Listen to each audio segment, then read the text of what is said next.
So I think the plan originally was to pull this thing out, figure out what was wrong with it, and then go ahead and make a determination of whether or not to fix it. I've got a little bit of money in it in parts, the tune-up parts. I've got that fuel upgrade mod. You can see the AN fitting there that it was a replacement for the fuel line feed that gives it a little bigger fuel supply. I did the upgrade to the dual thermostat housing on this motor since it was an earlier, not the improved cooling design, which certainly seemed to be helping things out for cooling. Never did a lot of towing with this thing. Like I said, it was mostly a toy. It's got some leaks, I think, in the power steering box right now, and that it's sprayed some oil around on there and stuff, and just your other general leaks that you find in older vehicles like this. But I think as of right now, it's got probably 160,000 miles on it, somewhere in that neighborhood.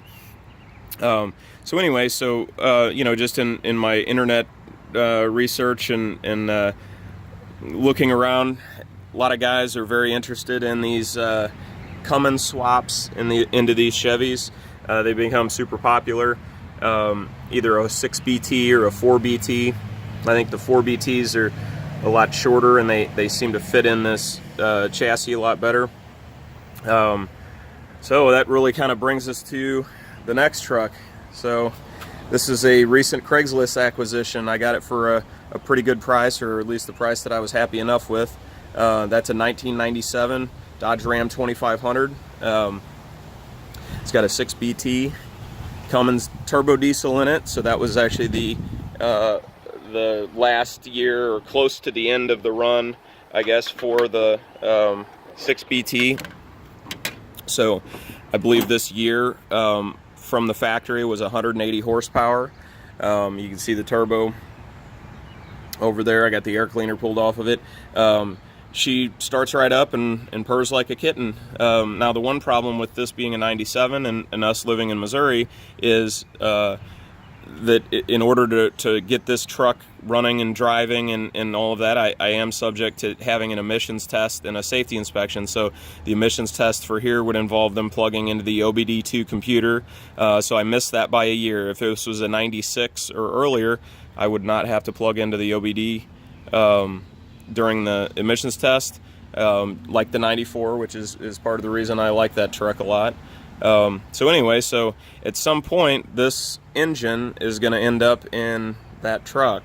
I'm going to probably be going through some of the conversion, some of the pieces of that conversion that don't involve pulling this engine out first. So there's some power steering pump modifications that I'll be doing to that power steering pump to get a gear and a short adapter on it, a different adapter on it that deletes the vacuum pump off of the pump that's in this. They're similar in that they both have a Hydro Boost system. The one in the Chevy, I think, can remain. It can stay. There's a lot of other, ways to go about doing this. This radiator and the intercooler on this engine. Many people end up using this intercooler. Some people use the stock radiator that's in the 6.5 truck. Some people will swap it for this one. I think almost all of them end up swapping to like a Gen 1 coolant fan shroud and all of this sort of thing. I believe the swap involves moving the transmission and transmission mount. Basically the entire drive line needs to move back, I think, 3 inches in order to continue running the stock mechanical fan. I think there are some people that will go with an electric fan. So I'm kind of thinking about what I want to do there with those things.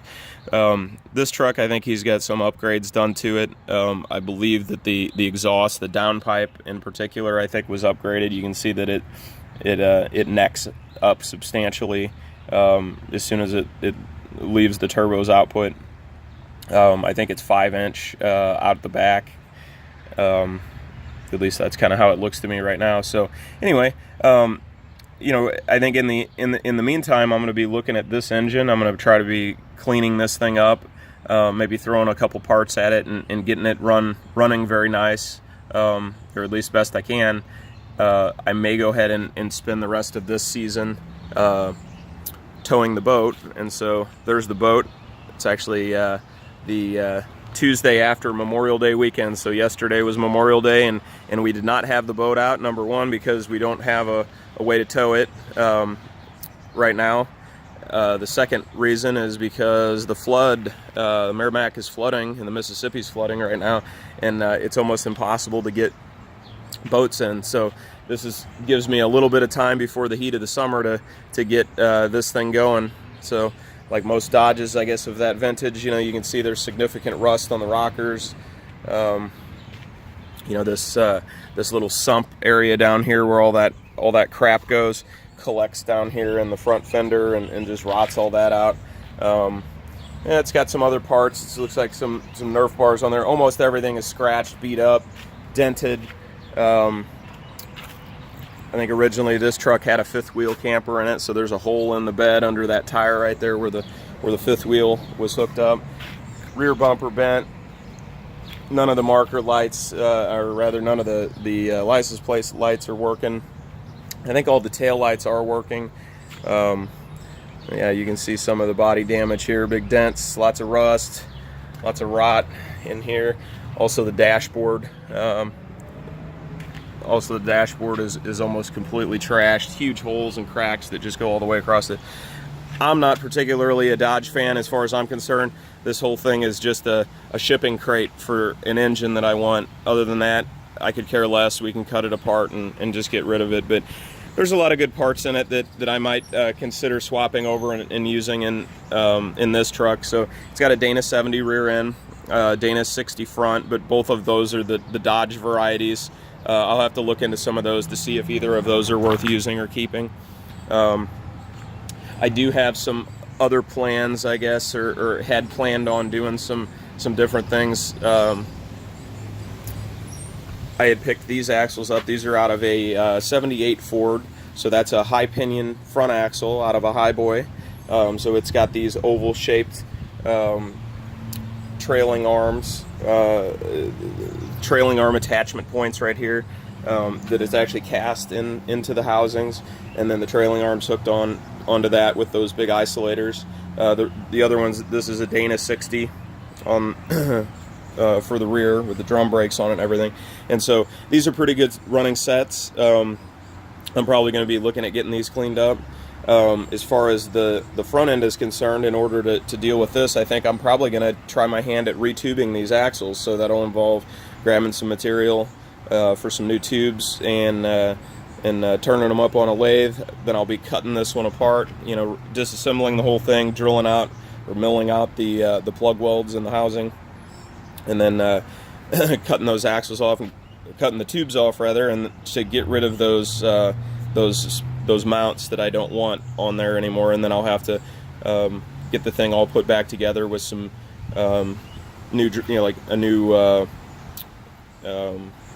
leaf spring perches, all of that sort of thing. So anyway, so got some projects here kind of coming up that I'm kind of looking forward to. So I kind of miss driving this truck. It was a daily driver back and forth to work for me for a while, and in part I think that's why I kind of wore it out a little bit, just doing that, and should have been driving something else and saving this one up for towing the boat, but that's not what happened. But I'm very excited about the new motor. I'm excited to not have to spend any more money on this 6.5.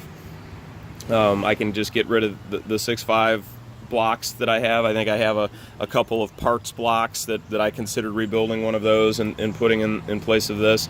But now that I have that 6BT engine, I don't think there's any reason why I should spend any more money on that. So kind of excited to see what this thing can do.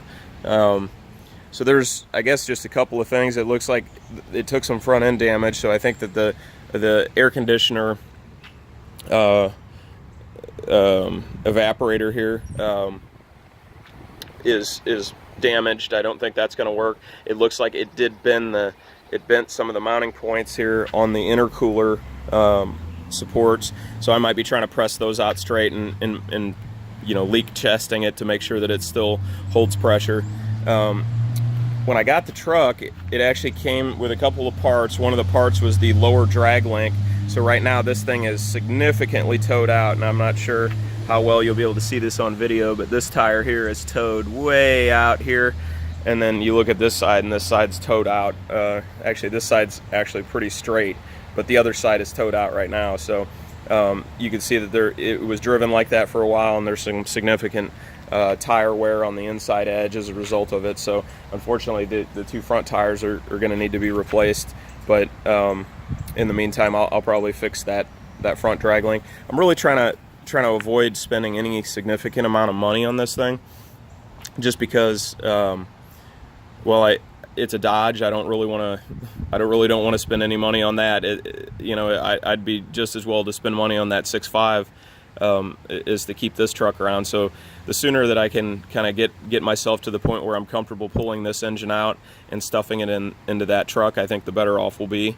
And it's very likely, I'm assuming that what'll end up happening is I'll just cut this truck up into pieces and literally throw it away. Possibly put some of it out on Craigslist or out on the curb, kind of a thing, and if people want parts off of it, I'll just basically give them parts. I don't think that there's much demand for these trucks. Generally, there's plenty of them that you can find on Craigslist at any given time that have basically had the motor stolen out of them.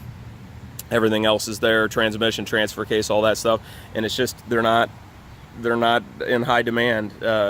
The engines are, but the rest of the truck isn't. Just like their gas counterparts, they're just not a great truck to keep around for a long time. So anyway, I think that's about all I have for right now.